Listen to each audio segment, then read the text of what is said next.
घर में कभी कभार हमारी कोई चीज गुम हो जाती है जो हमें बहुत प्यारी होती है। हम उसे ढूंढने की बहुत कोशिश करते हैं लेकिन ढूंढ नहीं पाते, और फिर वो चीज हमें महीनों या सालों बाद किसी सफाई के दौरान कहीं पड़ी मिलती है। तब तक हम उसे लगभग भूल चुके होते हैं। ये काफी आम सी बात है, लेकिन क्या आपने सुना है कि कहीं कोई ट्रेन या बस गुम हो गई हो और कई सालों बाद मिली? सुनने में अजीब लग रहा है ना? आज हम आपको एक ऐसी अजीब घटना के बारे में बताने वाले हैं जिसमें 37 साल से गायब एक विमान अचानक एयरपोर्ट पर लैंड करता है। क्या है पूरी मिस्ट्री, आइए जानते हैं। बीते करीब 2 दशकों से अमेरिका के एक प्लेन के गायब होने की और उसके वापस लौटने की कहानी दुनिया भर में मीडिया की सुर्खियां बन चुकी है, और तो और सोशल मीडिया की भी। तो आखिर हकीकत क्या है? दरअसल कहानी कुछ यूं है कि 1955 में पैन अमेरिका का एक प्लेन फ्लाइट नंबर 914 उड़ान के दौरान अचानक गायब हो गया था। हाँ, यही खबर आई कि आसमान में कहीं गायब हो गया। लेकिन इसके बाद वो प्लेन ठीक 37 साल बाद 1992 में लैटिन अमेरिकी देश वेनेजुएला की राजधानी काराकास के एयरपोर्ट पर लैंड करता है। ये पूरी कहानी सुनने में विश्वास लायक नहीं लगती, क्योंकि प्लेन बिना फ्यूल के नहीं उड़ता, और तो और प्लेन को उड़ने में जिन टेक्नोलॉजी का इस्तेमाल किया जाता है उससे साफ वो प्लेन किसी न किसी जगह के रडार में पकड़ा ही जाता। तो आखिर ये कहानी सच है या झूठ? तो हाल ही में फेक खबरों का सच जानने वाली न्यूज साइट ने इस पूरी कहानी पर से पर्दा उठाया। उन्होंने बताया कि दरअसल पैन अमेरिका का इस नंबर का कोई प्लेन था ही नहीं। जी हाँ, बिल्कुल सही सुना आपने। अब इस नंबर का प्लेन उनके पास है ही नहीं, और ना ही ऐसे प्लेन ने उस दिन उड़ान भरी थी, तो ये मामला उठने का सवाल ही पैदा नहीं होता।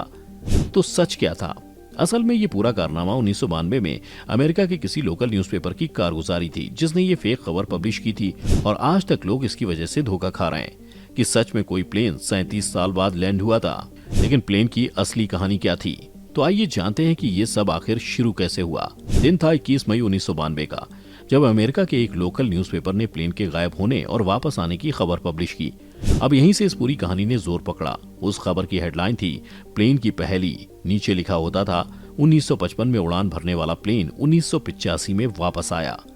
न्यूज़पेपर जैसा चाहता था वैसा ही हुआ। ये खबर आग की तरह फैलने लगी और लोग इस पर भरोसा भी करने लगे, जिसके बाद शुरू हुआ अफवाहों का दौर। कोई कह रहा है कि प्लेन बरमूडा ट्रायंगल से वापस लौट कर आ गया, तो कुछ इसे दूसरी दुनिया से जोड़कर देखने लगे। हाँ, मल्टीवर्स से। अब न्यूज़पेपर की बिक्री तो बढ़ गई, लेकिन अमेरिका की पढ़ी लिखी जनता इसके चपेट में आ गई। भला न्यूज़पेपर को कोई गलत कैसे ठहरा सकता है?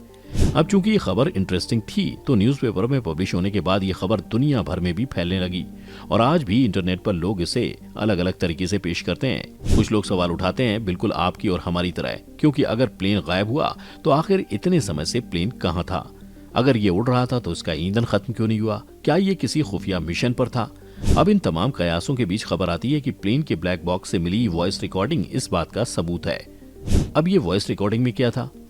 तो इसमें पायलट कहता है, हम कहाँ हैं? एक एयर ट्रैफिक कंट्रोल से आवाज आती है, ये वेनेजुएला है, आप कहाँ से आए हैं? पायलट जवाब देता है, हम न्यूयॉर्क से आए हैं, और ये फ्लाइट नंबर 914 है, मियामी फ्लोरिडा के लिए। कंट्रोल पैनल से आवाज आती है, तुम इतनी बड़ी गलती कैसे कर सकते हो? तुम 2000 किलोमीटर गलत कैसे आ गए? अब इसके बाद कंट्रोल पैनल पर बैठा शख्स डायरी चेक करता है, तो पता चलता है कि जिस प्लेन का जिक्र किया जा रहा है उसने 1955 में आखिरी उड़ान भरी थी। जिसके बाद कंट्रोल पैनल कंफ्यूजन में प्लेन को उतरने की इजाजत देता है, और ये बताया जाता है कि जब अफसर उसकी जांच के लिए पहुंचते हैं तब तक प्लेन गायब हो चुका था। लेकिन सच क्या है? हालांकि इस खबर को फर्जी होने की वजह से किसी भी प्रोमिनेंट न्यूज़पेपर ने पब्लिश नहीं किया था, और ये कहानी पूरी तरह से महज एक कल्पना थी, जो कि एक न्यूज़पेपर की गलती से पूरी दुनिया में फैल गई। ये तो थी फ्लाइट नंबर 914 की कहानी, लेकिन दुनिया में ऐसी बहुत सारी घटनाएं हैं। आइए आपको कुछ और घटनाओं के बारे में बताएं। Emilia Earhart. इस सबसे फेमस मिसिंग प्लेन की घटना एक फीमेल पायलट एमिलिया इयरहार्ट से जुड़ी हुई है, जिनका प्लेन साल 1937 में वर्ल्ड क्रूज करने की कोशिश के दौरान लापता हो गया था। जानकारी के मुताबिक लापता होने के वक्त ये प्लेन कैप्टन फ्रेड नूनन के साथ प्रशांत महासागर के ऊपर उड़ान भर रही थी। काफी खोजबीन के बाद 2 इंजन वाले इस प्लेन का पता लगाने में सर्चर्स असफल रहे, और एमिलिया इयरहार्ट को 2 सालों के बाद मृत घोषित कर दिया गया। लेकिन विमान की तलाश जारी रही। अब ये प्लेन कहाँ गया, ये किसी को नहीं पता। एयर फ्रांस फ्लाइट 447 साल 2009 में रियो डी जेनेरियो से पेरिस के लिए उड़ान भरने वाली एयर फ्रांस फ्लाइट 447 के गिरने के 5 दिन के बाद उसका मलबा मिला था, और लगभग 2 साल पहले लगभग 4000 मीटर यानी 13000 फीट की गहराई में उसका ब्लैक बॉक्स पाया गया। इतना ही नहीं, इसमें मौजूद सभी 228 पैसेंजर्स की मौत हो गई थी। सर्चर्स पाया कि स्पीड कंट्रोल करने वाला डिवाइस बर्फ की वजह से इंटरप्टेड हो गया था, जिसकी वजह से एयरप्लेन क्रैश हो गया। इजिप्ट एयर फ्लाइट 990 न्यूयॉर्क के JFK एयरपोर्ट से काहिरा के लिए रेगुलर उड़ान भरने वाला ये प्लेन 31 अक्टूबर साल 1999 को अटलांटिक महासागर में गिर गया था, जिसमें 217 लोगों की मौत हो गई थी। अब चूंकि ये घटना इंटरनेशनल वाटर्स में हुई थी, इसलिए इसकी जांच मिस्र के ऑफिसर्स के हवाले होनी थी। लेकिन शुरुआत में अमेरिका से इसकी जांच करने को कहने के बाद मिस्र ने अमेरिका का कंक्लूजन मानने से इनकार करते हुए बात पलट दी। अमेरिका ने अपने कंक्लूजन में कहा था कि मिस्र के पायलट ने प्लेन को इसलिए गिराया क्योंकि उसे सेक्सुअल अब्यूज के मामले में हैरेस किया गया था, लेकिन यहीं मिस्र के जांचकर्ताओं ने इसे मशीनी खराबी का मामला बताया। British South American Airways Stardust. अगस्त 1947 में स्टारडस्ट नाम का British Avro Lancastrian airliner Buenos Aires से सैंटियागो चिली के अपने रेगुलर उड़ान के दौरान अर्जेंटीना के एंडीज पर्वतों में क्रैश हो गया।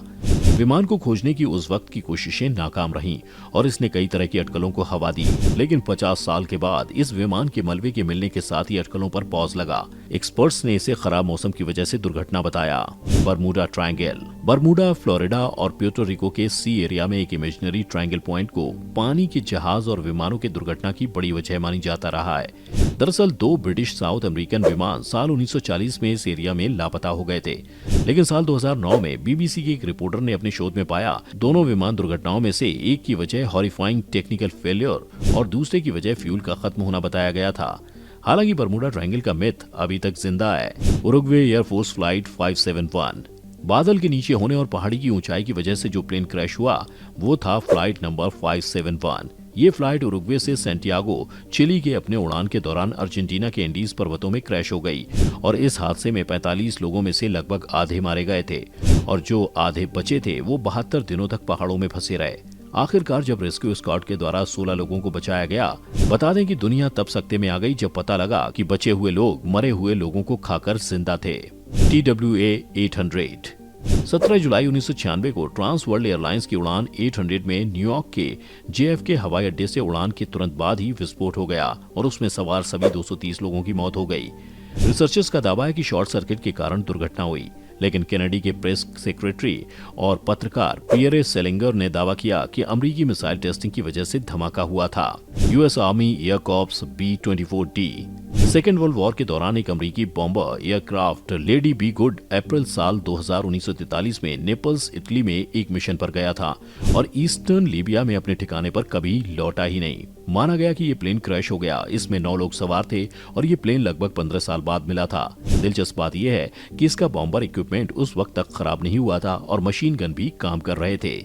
स्टीव फॉसेट का बेलांसा सुपर डिकाथलॉन। अमेरिकी साहसी एयर पैसेंजर स्टीव फॉसेट को 3 सितंबर साल 2007 में नेवादा में एक प्राइवेट एयर स्पेस से दूर उड़ान के बाद फिर कभी नहीं देखा गया। 63 साल की उम्र के इस व्यक्ति की बड़े पैमाने पर सर्च ऑपरेशन उस वक्त खत्म हुई जब उसकी सिंगल इंजन एयरक्राफ्ट को अक्टूबर 2008 में पाया गया। बता दें कि फ्यूल भरे बिना दुनिया भर में सिंगल प्लेन उड़ान भरने की कोशिश करने वाला वो पहला व्यक्ति था। इन्वेस्टिगेटर्स ने तेज हवाओं को एक्सीडेंट का पोटेंशियल कारण बताया। फैशन बॉस का प्राइवेट प्लेन। इतावली फैशन हाउस के डायरेक्टर मिसोनो को ले जाने वाला एक छोटा प्लेन जनवरी साल 2013 में वेनेजुएला के तट पर से गायब हो गया। विटोरियो मिसिनो और उनकी पत्नी उन 6 पैसेंजर्स में शामिल थे जिनका प्लेन उड़ान के बाद कराकास की तरफ जाने के दौरान लॉस रॉक्स आइलैंड्स रीजन में तेजी से रडार से गायब हो गया। रडार से गायब होने से पहले इसने अपनी गति और ऊंचाई खो दी थी। बता दें कि विमान दुर्घटना के 6 महीनों बाद पाया गया, तब विटोरियो मिसोनी और उनकी पत्नी की मौत की कंफर्मेशन हुई। दोस्तों, ये थी उन सारे प्लेन की अजीब दुर्घटनाएं। आपको हमारी आज की वीडियो कैसी लगी हमें कमेंट सेक्शन में जरूर बताएं। साथ ही आज की वीडियो पसंद आई हो तो वीडियो को लाइक और शेयर भी कर दें और हमारे चैनल को सब्सक्राइब भी कर लें।